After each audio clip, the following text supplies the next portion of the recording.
Vancouver Island is a haven for one of the world's most diverse ecosystems. Glacial peaks, ancient rainforests, nutrient-rich oceans, and a complex network of rivers and creeks support a wilderness like no other. But each year, all of its inhabitants face a period of flux.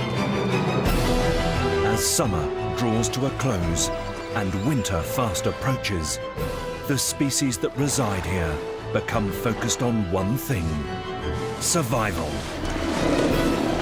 Life on Vancouver Island must adapt and prepare to face the seasons of change.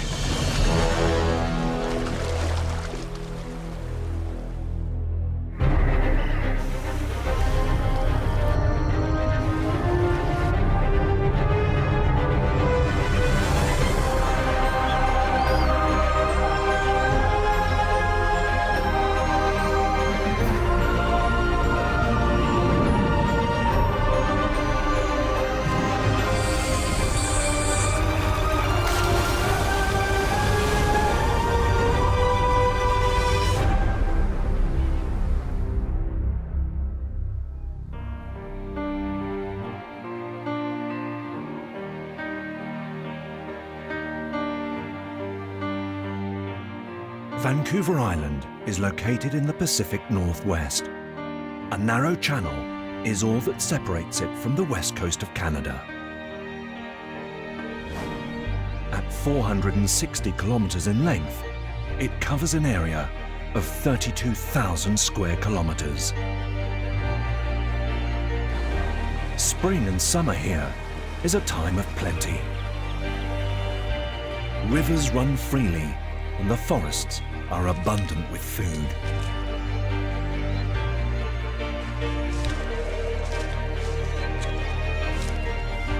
But with a change in season comes a change in fortunes. The beginning of fall marks a shift for all of the island's animal inhabitants. As winter draws ever closer, the animals both on land and at sea are forced to adapt or prepare to leave. Surviving the season ahead takes ingenuity, patience, and luck.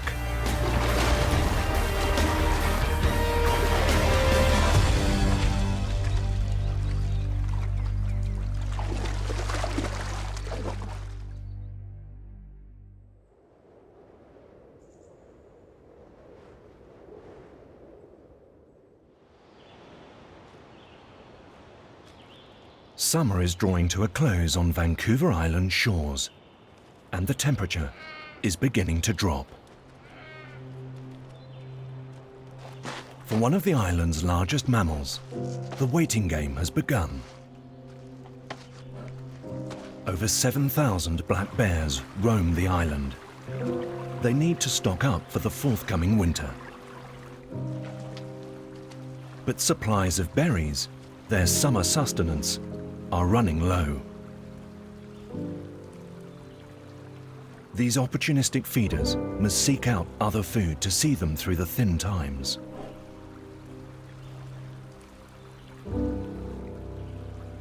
The seasons are changing, and repercussions like these aren't only felt on land. In summer, the Pacific waters encircling the island are a vast protein shake. But now that winter is approaching, the plankton bloom is beginning to fade, and small shoals of Pacific herring gather to feed on what remains. These fish make an energy-rich meal for diving birds like these murres. When the herring are startled, their instinctual response is to group tight, forming a protective sphere known as a bait ball. It's a matter of safety in numbers, but those on the outside of the ball might not be so lucky.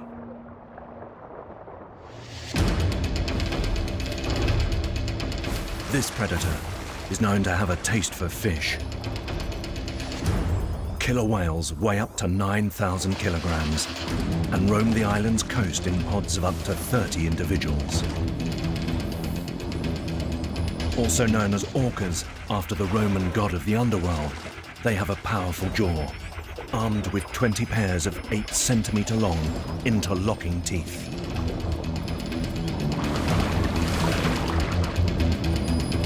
Hunting in packs, they are often referred to as the wolves of the sea.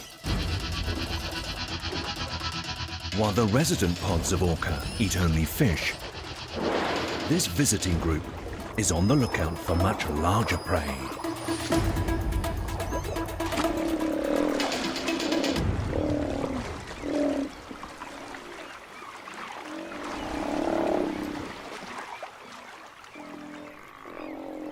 Steller sea lions are named after German naturalist Georg Wilhelm Steller, who first described them in 1742. The largest of all sea lions. They can reach over 3 meters in length and weigh more than a ton. Unlike most true or crawling seals, sea lions have visible ears and are often much more vocal than their counterparts.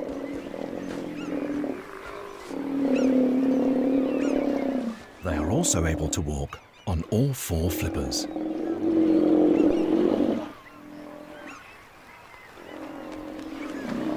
Sounding like a group of players in a locker room, these bachelors constantly jostle for a better position on coastal rocks.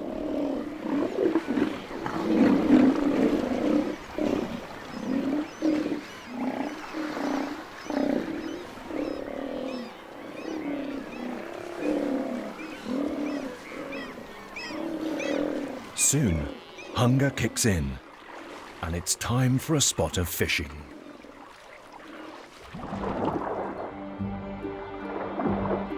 Sea lions may seem cumbersome on land, but underwater, they become graceful and sleek. Seabirds on the surface signal a potential meal.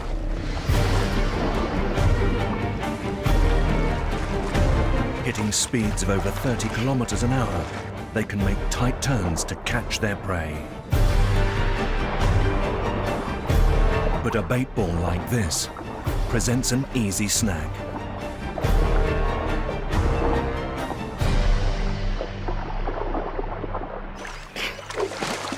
They must be quick. The surface is a dangerous place to linger.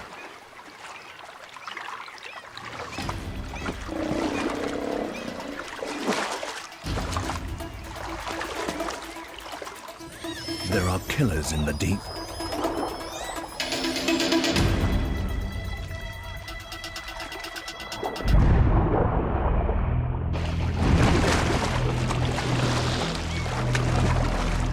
Ambushing from below, the orca debilitates its prey, avoiding the sea lion's powerful jaws and gaining a calorie-rich meal, enough to sustain an orca for 2 to 3 days. On land, the search for winter provisions continues.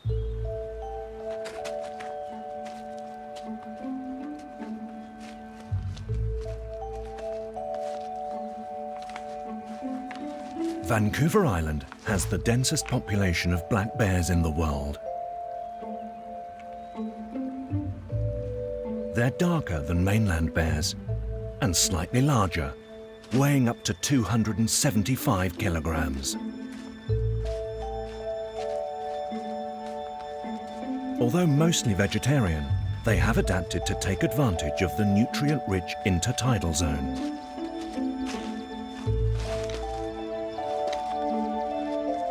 At low tide, this bear has made its way down to the shore in search of one thing: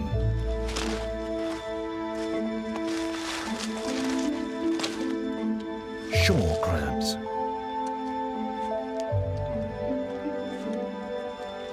With a sense of smell 7 times sharper than that of a bloodhound, the bear catches the scent and uses long curved claws to pull up rocks and boulders, revealing a tasty treat underneath. But a few tiny shore crabs won't be enough to see this bear through the long hibernation ahead. It will need a far richer food source if it's to survive. Each month, the size of the changing tide fluctuates. The biggest tides of all happen on the new moon, when the moon and the sun are on the same side of the earth. These are called spring tides, referring to the springing forth of the water. During these extreme tidal lows, vast tracts of shoreline are exposed. The plants and animals that live here must survive until the next high tide.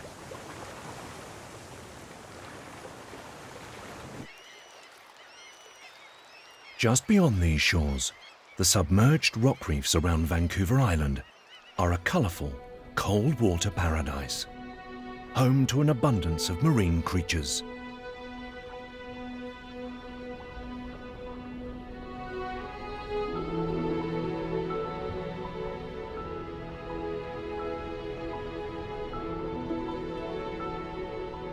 Where tidal currents are strong, anchored communities of filter-feeding animals thrive, depending on the currents to fulfill all their needs.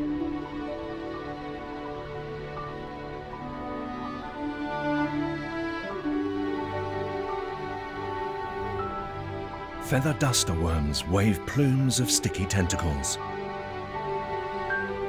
catching food particles as they pass by. Barnacles sweep for plankton with their fan-like feet. Due to the nutrient-rich Pacific waters, starfish here grow to enormous sizes. Some, like the sunflower star, can reach up to a meter across. These giants can have up to 20 soft, flexible arms, covered in 15,000 tubed feet. They are surprisingly fast for starfish. Voracious hunters, they seek out clams and sea snails at a speed of up to 5 meters a minute.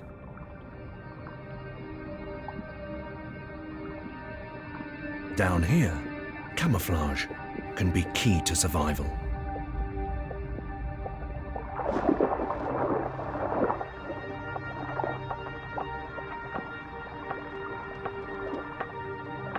A heart crab's bristled legs help it blend into the rocks.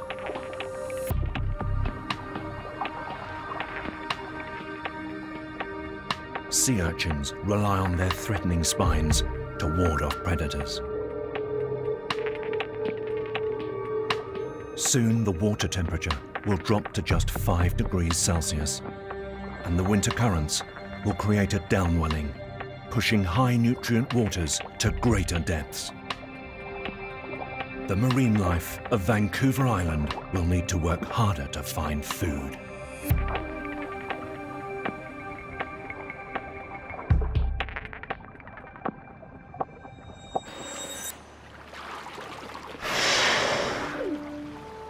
While some prepare to sit the winter out, others are about to embark on a mammoth journey. Humpback whales are the 5th largest animal on the planet. They can reach 19 meters in length and weigh up to 36 tons.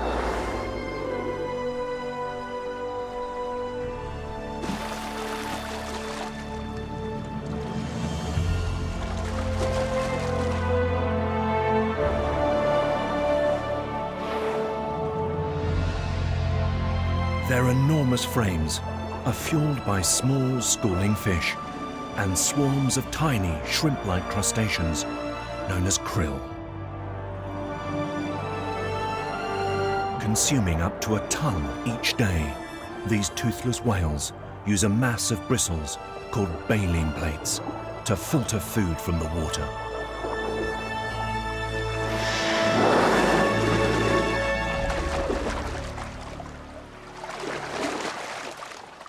The large shoals of herring they've been feeding on all summer are starting to dwindle.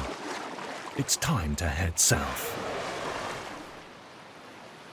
These humpback whales spend each winter in the warmer waters off Mexico and Hawaii, around 4,000 kilometers away. This is where they'll breed before returning to Vancouver Island's food-rich waters with their calves in tow.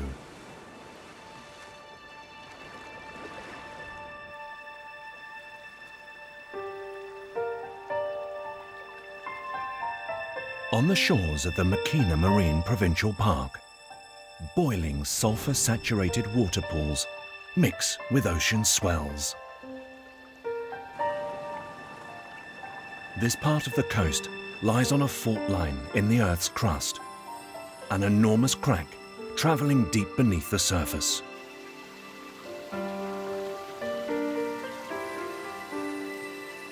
This water has travelled over 5 kilometres towards the centre of the Earth and back. A journey that's taken hundreds of years.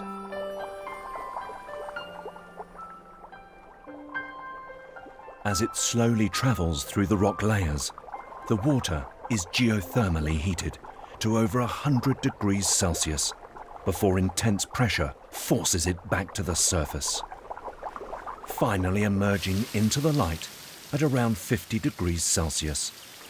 It cascades along a series of rock pools before entering the sea. While hot water bubbles at sea level, 2,000 meters above, ice can be found year-round on top of many of the highest peaks.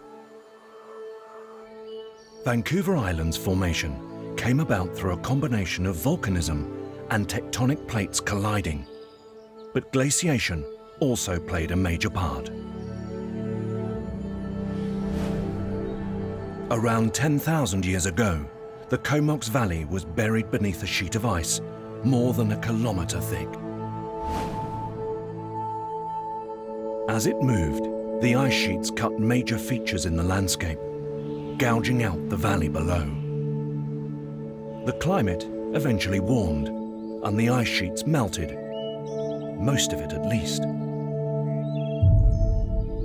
Still looming over the valley is the Comox Glacier, a reminder of the region's frozen past.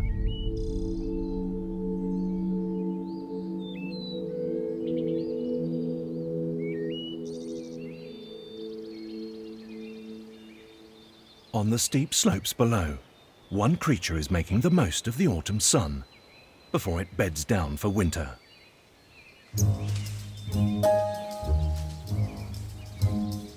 Vancouver Island marmots are the rarest in the world. At one point, their numbers dropped to just 25. While the exact reason for this decline is unknown, it is thought changes to the landscape may have led to an imbalance in predator and prey numbers. Thanks to a recovery plan of captive breeding and release, their numbers are slowly increasing. One of the largest members of the squirrel family, marmots are about the size of a domestic cat and weigh close to 5 kilograms. Family colonies are made up of around 6 members. There's one thing marmots do a lot, and that's eat.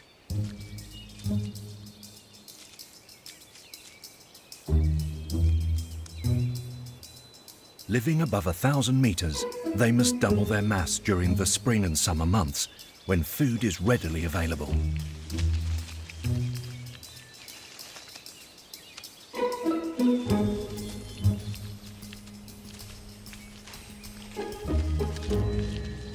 In the next few days, the marmots will hibernate, spending 7 to 8 months underground. Their heartbeats will slow to just 3 or 4 beats per minute. By the time they re-emerge in April, they'll have lost 1/3 of their body weight.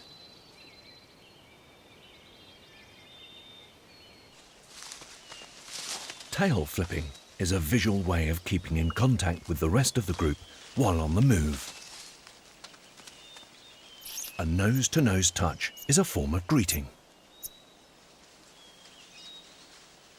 smelling a visitor's cheek helps identify who's who among the neighbours.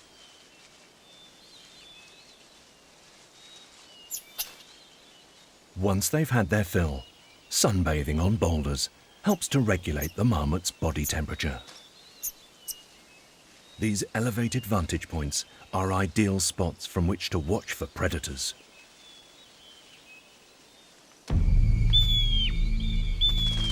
A high-pitched whistle alerts the whole family to danger. Other individuals relay the warning, creating an echo across the entire valley. A circling bird above could be a golden eagle and pose a threat. But this particular predator has a different meal in mind.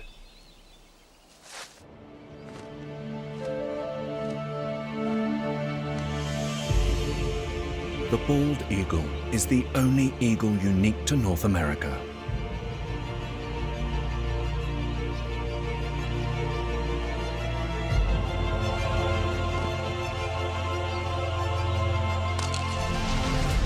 Despite its name, it isn't bald. And unlike the golden eagle, it isn't classed as a true eagle because its legs aren't completely feathered.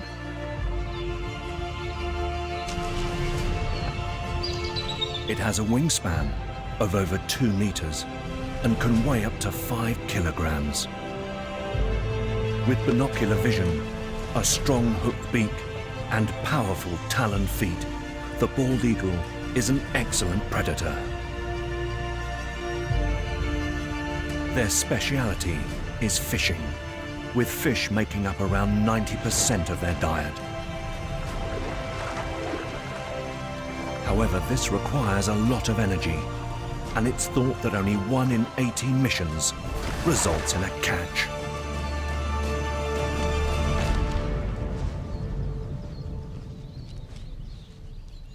This bald eagle hasn't had a successful morning's fishing. As eagles don't sweat, panting is used to regulate body temperature. Catching the scent of food nearby, the eagle moves in.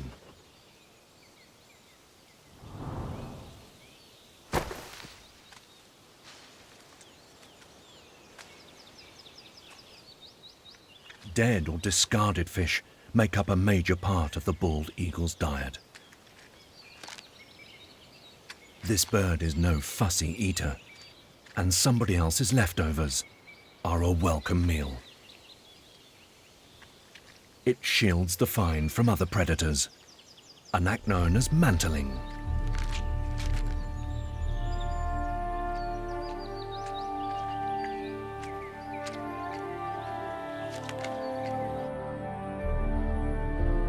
The mountains of the Vancouver Range extend the entire length of the island, giving rise to some of Canada's most spectacular waterfalls.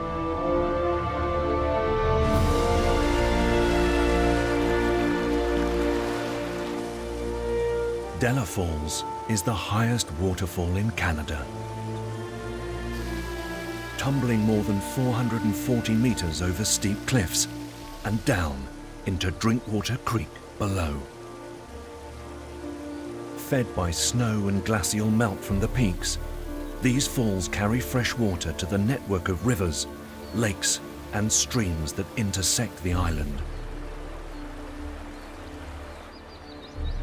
These river valleys are home to one of the most important trees on the entire island, the western red cedar. This particular giant is over 18 meters in circumference and almost 60 meters tall. It's the largest tree in Canada and one of the largest red cedars in the world. Estimated to be 2,500 years old, it's one of the oldest living organisms on the planet. Red cedar's natural resistance to rot and insect damage meant the tree was of great importance for the island's early settlers.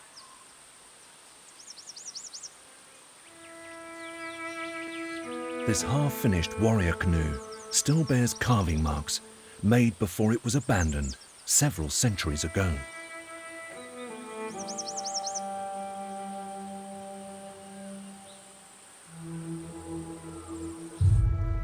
Back then, people lived off the land and felt a deep spiritual connection with all living things.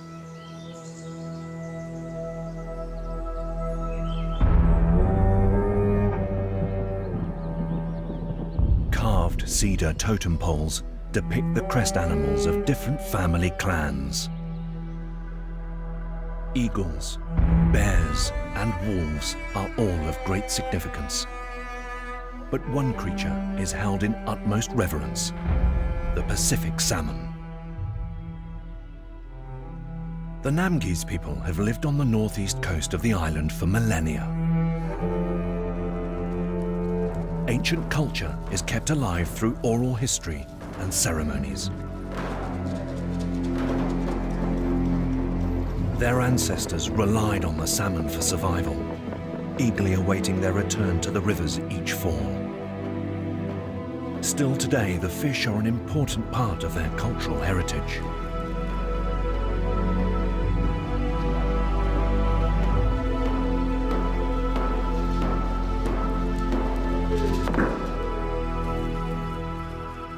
The Namgis believe that long ago, when the world was young, a man was approached by a spirit being. The spirit asked him if he wanted to become a mountain. The man refused, because mountains can slide and crumble. He was then asked if he'd like to become a cedar tree. The man again answered no, as trees can split, fall, and rot.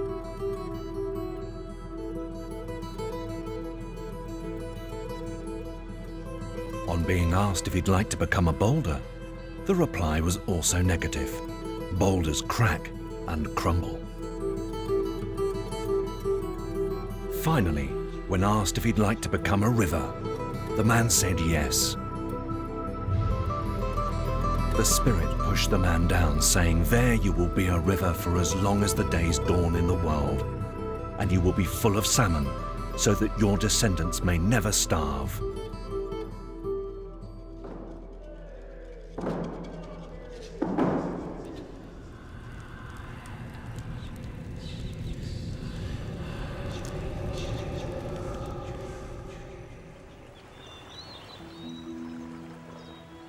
The river became the largest on Vancouver Island and eventually bore the name of the Namgis. It's now known by its modern name, the Nimkish River.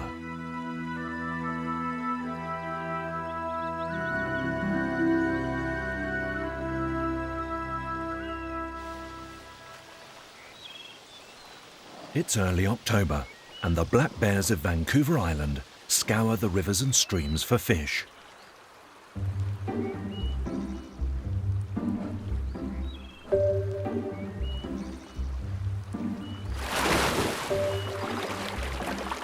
At this time of year, they can spend up to 20 hours a day foraging for food.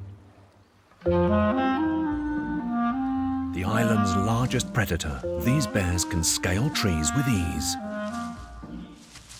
run at over 50 kilometers an hour, and swim long distances.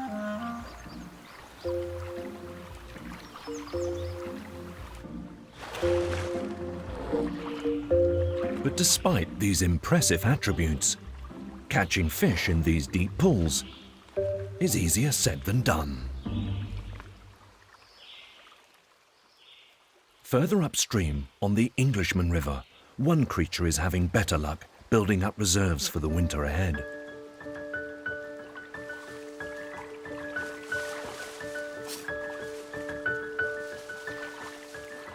Beavers are the largest rodents in North America, reaching over 1 meter in length.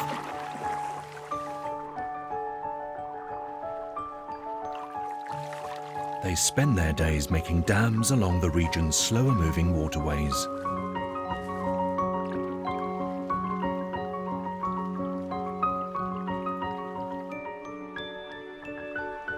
the rivers eventually flood to create enormous ponds.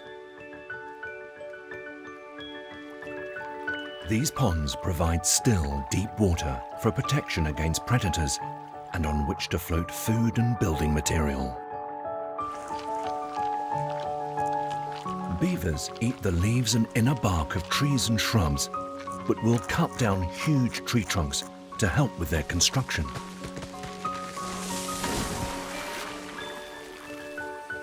Their front teeth never stop growing, and this constant chewing prevents them becoming too long. Next to humans, no other animal appears to do more to shape its own landscape. The vast, calm stretches of water in a beaver pond trap nutrients flowing downstream, creating a perfect habitat for aquatic invertebrates, which in turn provide fish with foraging opportunities not found in fast-flowing streams. These conditions play a key part in drawing one species of fish back to the island.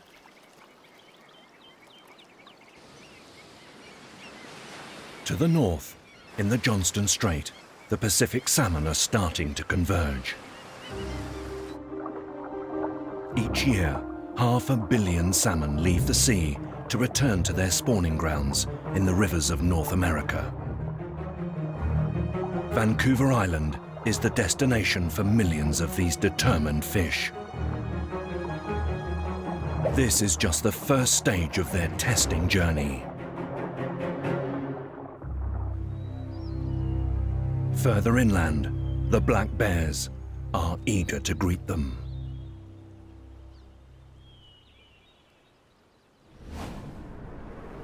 On the southern tip of the island lies East Souk Park, 1,400 hectares of wilderness and protected coastal landscape. Another signal that change is fast approaching, this time from the skies.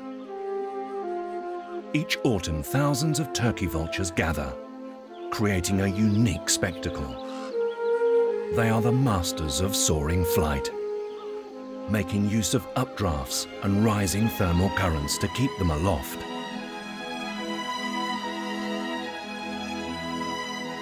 This way of traveling uses just a fraction more energy than when they're standing still.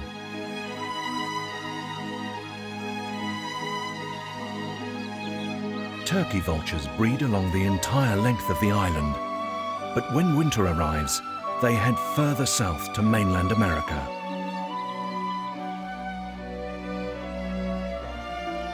On reaching the cooler coastal air, they form large flocks or kettles, waiting for the right conditions to make it across the strait.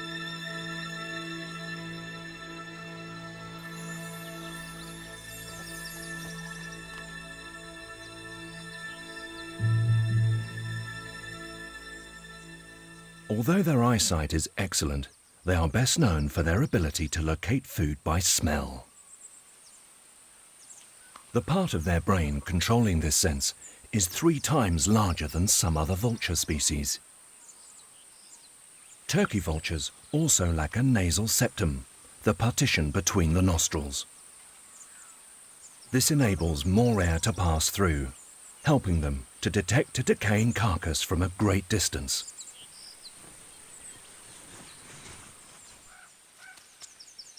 Carrion makes up the majority of their diet, as they lack the sharp beak and talons used by other birds of prey to make a kill.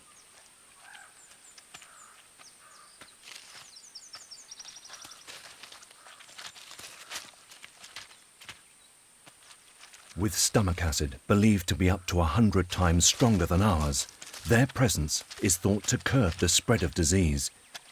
Even anthrax bacteria is killed off when consumed. Despite their decaying diet, turkey vultures are one of the cleanest animals around. Their featherless head and constant preening keeps germs and microbes to a minimum.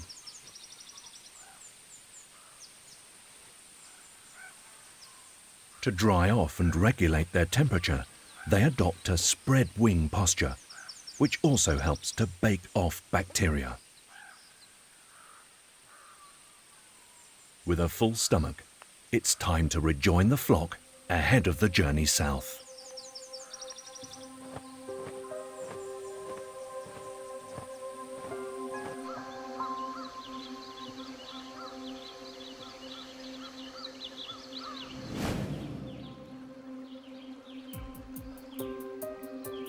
Shoals of salmon have worked their way inland. Using the Earth's magnetic field as a compass, they steer themselves home.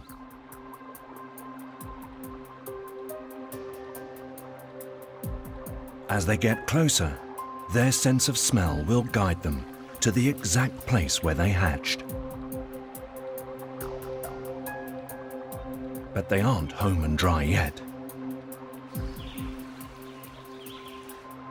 They pause, preparing to face the many obstacles that lie ahead.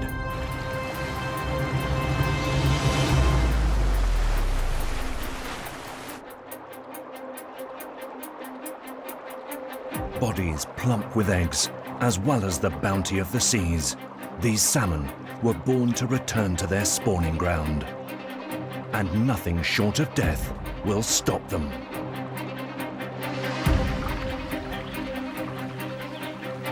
They race against the current and launch themselves at the falls. The upwelling waters at the bottom give extra boost to their attempts.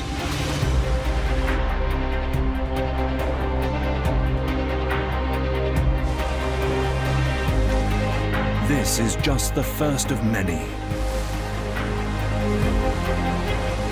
Some of the rapids and waterfalls they'll face will be powerful enough to eliminate all but the strongest salmon. Initial leaps are rarely successful.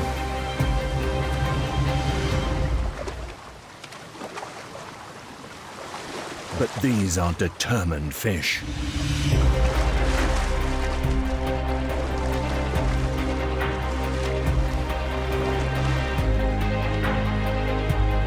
Eventually, perseverance pays off.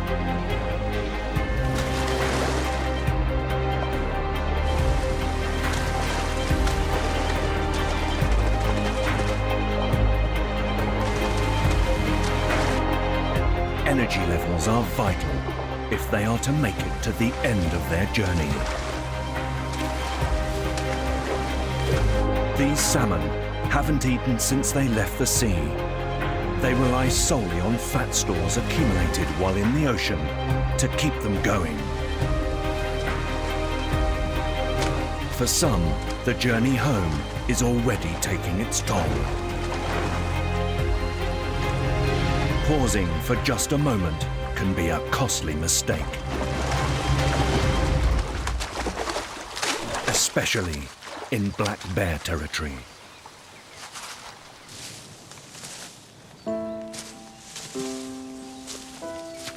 Black bears are just one of 137 species thought to rely on the Pacific salmon for survival.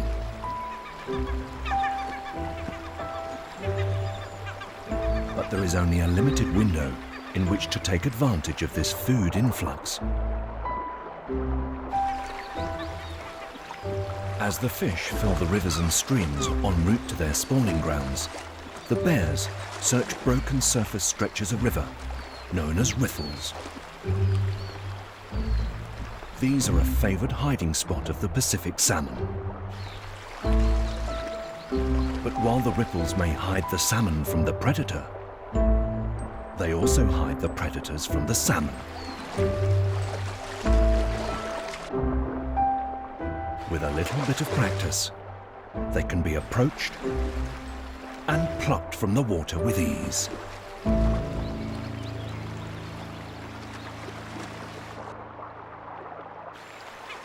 Black bears play a unique part in supporting Vancouver Island's ecosystem.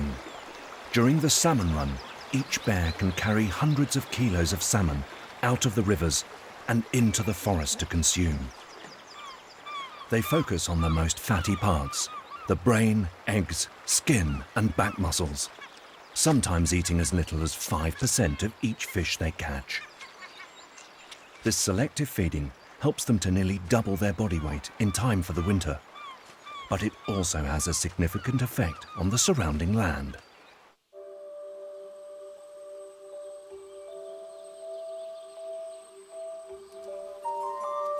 When the discarded carcasses break down, nitrogen, phosphorus and other nutrients are absorbed by the surrounding vegetation.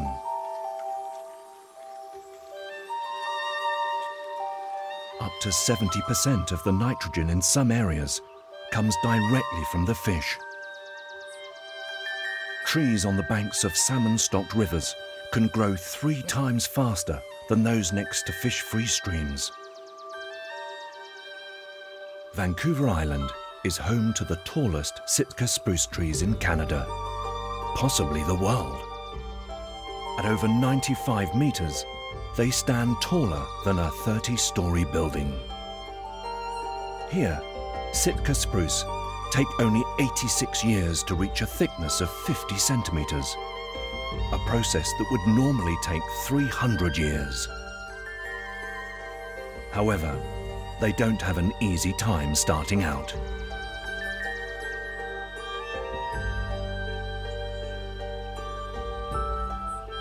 As seedlings, they must compete with dense mosses and smaller plants that carpet the forest floor. But help is at hand. Fallen trees provide an open growing area to the young saplings. These nurse logs give seeds a head start, a haven in which to germinate and develop.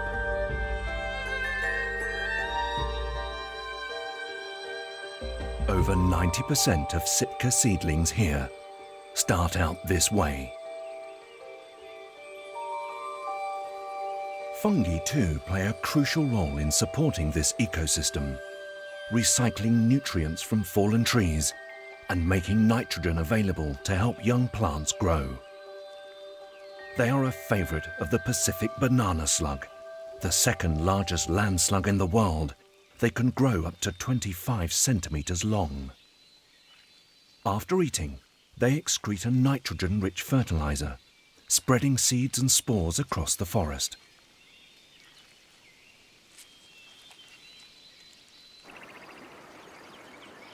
The autumn rains are long overdue, and many of Vancouver Island's waterways are running at reduced flow. The salmon wait patiently, prevented from reaching their spawning grounds.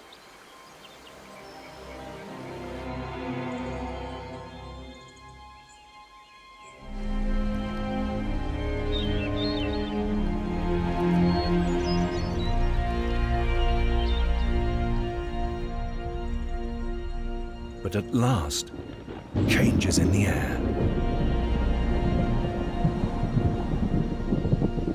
Even the black bears can sense it.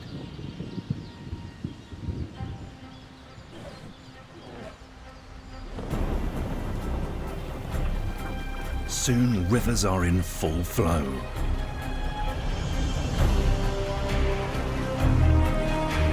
These salmon may have already traveled 6,400 kilometers. One last push will get them to their destination. They make their move. But so do the bears. Finally, the food they've been waiting for is here. And they'll work tirelessly to catch it.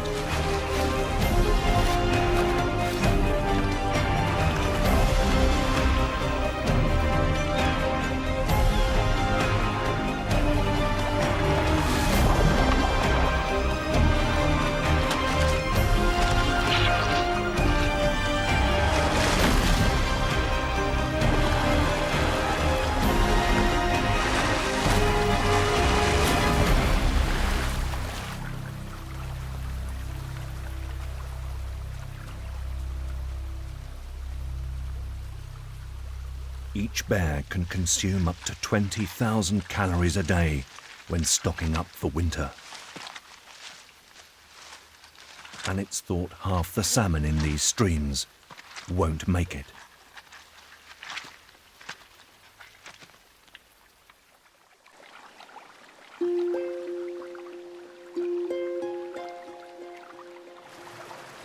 Despite the deluge of autumn rains, the rivers remain relatively clear and free of debris. Tree roots in the surrounding forest hold the soil, which filters water before it enters the streams. These rivers contain some of the purest water in the world, ideal for the Pacific salmon. For those who do manage to avoid the bears and reach their destination, a final challenge lies ahead.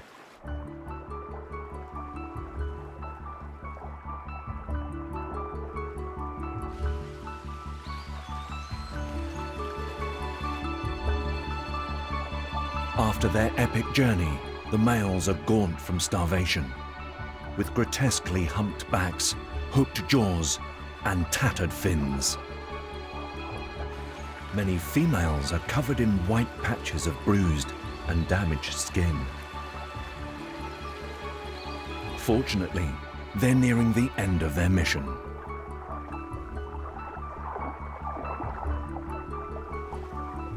Now the females must battle each other for the prize nesting positions.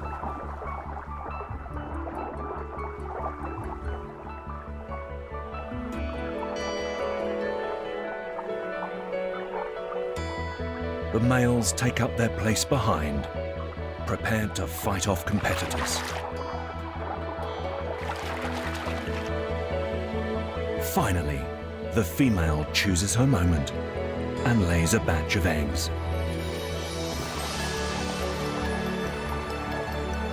The male instantly moves in to fertilize them.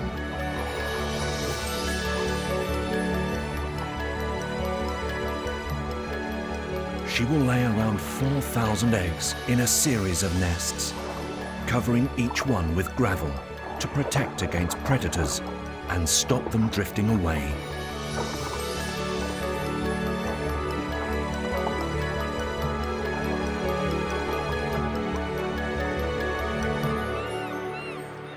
But it's not just the bears who've been waiting for the salmon. Flocks of glaucous-winged gulls paddle their feet along the river bottom in the hope of dislodging eggs for a protein-rich delicacy.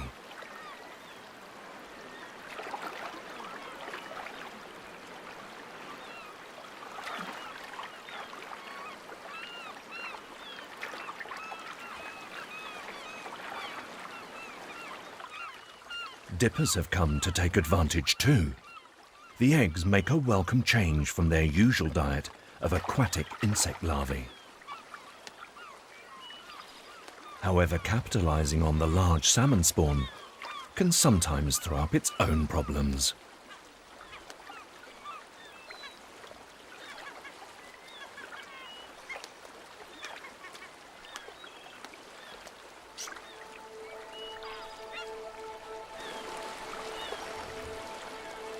For every 4,000 salmon eggs laid, only 800 will successfully hatch.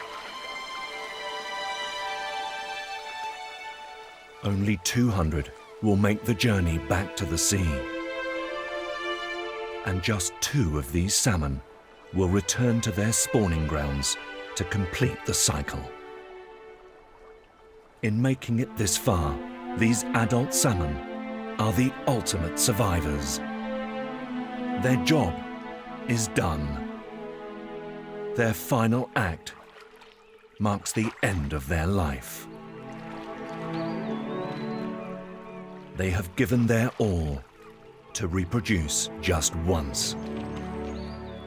From a combination of exhaustion and the effects of moving from salt to fresh water, they breathe their last in the same streams they started out in.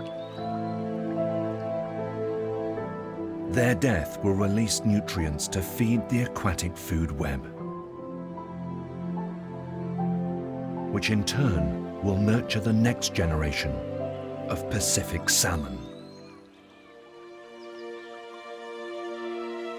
By sacrificing their bodies, they ensure Vancouver Island will remain teeming with life through the winter ahead.